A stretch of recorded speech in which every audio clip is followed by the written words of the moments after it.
My name is John Sanei. I am an international speaker and strategist. I work with organizations and governments around the world. I have never been to university. I now lecture at universities around the world. And so for me, all my education has come from YouTube. So I am an avid, informal student, and education that's been derived from topics that I am fascinated with.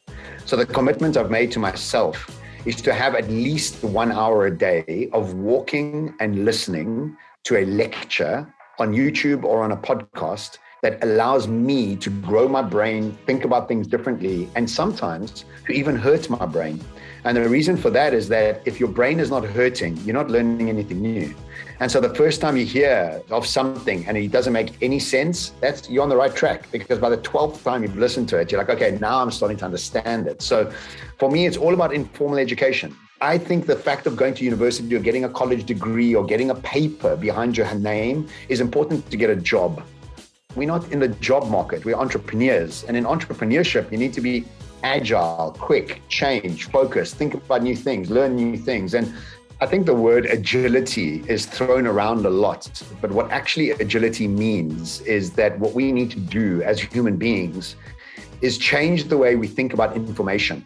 And by that, I mean, the people of the future that will be successful are the ones that are going to be able to unlearn and relearn subjects as quickly as possible. We can see with the pace of NFTs, metaverse, digitization, there's so many new terms that have been thrown around the world right now, is that we need to throw ourselves into the deep end of being educated as often as possible, if not daily, on what's new.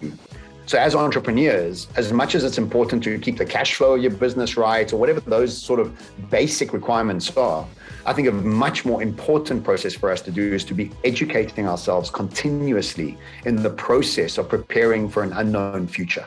I call myself a futures strategist, and there's a plural on future. I don't call myself a future strategist, I call myself a futures strategist. And why do I do that? I've specifically chosen that S at the end of future because I want to let people know that there isn't one future. There are multiple futures, and you can choose which future you want to live in. If your future that you're moving into has got lots of corruption in it and has got lots of competition in it and has got little money in it, that's the future you've chosen to go into.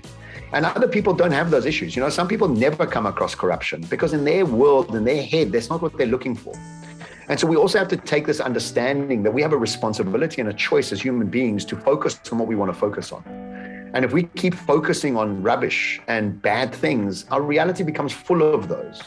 So if I think about how hard entrepreneurship is and what gets us through the tough times is our ability to keep going. And what gets us to keep going is a fascination with a topic. And the fascination with the topic gets us to dive deeper into that topic, expose ourselves more to that topic, and in that process, become specialists and experts in that topic. So if you're not fascinated about your topic, and I mean truly fascinated, and the best way to describe being fascinated is when you lose time. You know, when you do something that you absolutely love and 3 hours feels like 5 minutes, now you're on mark. Now you're actually going. If you have to think about the fact that I have to go and think, I have to go and read this, or I have to go watch that, oh, I'm so tired. Wrong subject. Wrong subject. Stop doing it. Like if you had to tell me, I'm going to give you R1 million, go study accounting, I'd say keep your R1 million because I hate accounting. I don't know what the hell is going on in an Excel spreadsheet. I don't want to know what's going on in an Excel spreadsheet. I can tell you stories and I can do strategy sessions because that's all I listen to and that's what I think about. So my business is always based on my fascinations. As entrepreneurs, I think the most important thing we could do is to start thinking in global terms. Stop thinking in South African terms. Start thinking in internet global terms, because you in South Africa has the same opportunity as an entrepreneur in Chicago. Why? You're both selling to the same market. And so if we just think about ourselves as a global citizen and that the market is borderless, the way we design businesses and what we think our services need to be changed dramatically. And so for me, that's why I live between Dubai, London, and Cape Town, because I want to live a more global life, to have access to more global thinking. And that's the big thing I want to always bring to South Africa, is that stop thinking about yourself as a South African entrepreneur. Think of yourself as a global entrepreneur. First habit, heal your painful memories. If you have an issue with anybody in your past, heal them. Why? Because what will happen is that lingers and steals energy from you. Heal your painful memories, release them. 2, expose yourself to new information as often as possible, daily, if not twice a day.